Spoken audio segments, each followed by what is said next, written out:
Nous avons l'immense joie d'accueillir cet immense explorateur.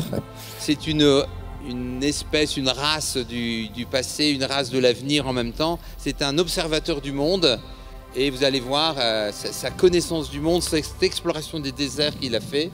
Ce qu'il me disait hier, ce qu'on aime dans les pôles, c'est pas le froid, c'est le désert. Parce que le désert nous révèle à nous-mêmes. Je pense que c'est un témoin et merci Jean-Louis de nous parler du monde tel que toi tu le vois. Merci bien, bonjour.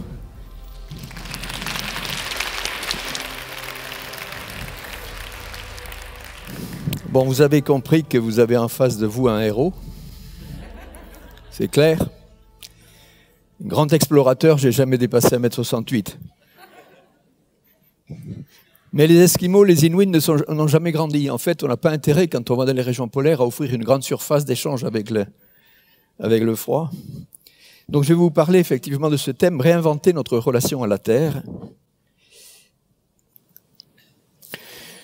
Donc ce qui est intéressant de voir, c'est que chaque espèce, en fait, s'est développée en exploitant une niche écologique et en se spécialisant dans une niche écologique où elle se développe. Il y a eu ce qu'on appelle des spéciations, des créations de nouvelles espèces qui se font en général toujours à partir des ancêtres communs.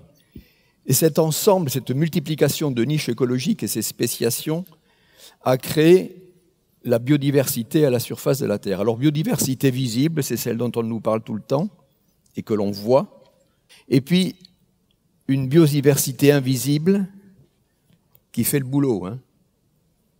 Vous savez qu'on a plus de bactéries dans l'organisme que de cellules. Ce sont eux qui sont au travail, été comme hiver, le jour comme la nuit, même les jours fériés sans arrêt. Tous ces micro-organismes font la partie invisible de la vie, et c'est grâce à eux, effectivement, que notre vie se maintient. Alors, l'équilibre entre les espèces et l'environnement a créé ce qu'on appelle donc des écosystèmes. Alors, ils sont diversifiés, riches, interdépendants. Donc, à la surface de la planète, on a une multitude d'écosystèmes. Alors, sous une apparente paisible harmonie, c'est vrai que quand on va se promener dans la nature, on va chercher de l'harmonie, on va chercher de l'apaisement. Mais derrière le décor, les espèces se livrent un combat permanent. Il faut quand même que chacune espèce survive. Et donc il y a souvent un combat visible ou invisible, effectivement, dans la nature étant en recyclage permanent. Et chaque espèce, en fait, est programmée au service de son développement. C'est ce que j'ai appelé l'expression de l'animalité.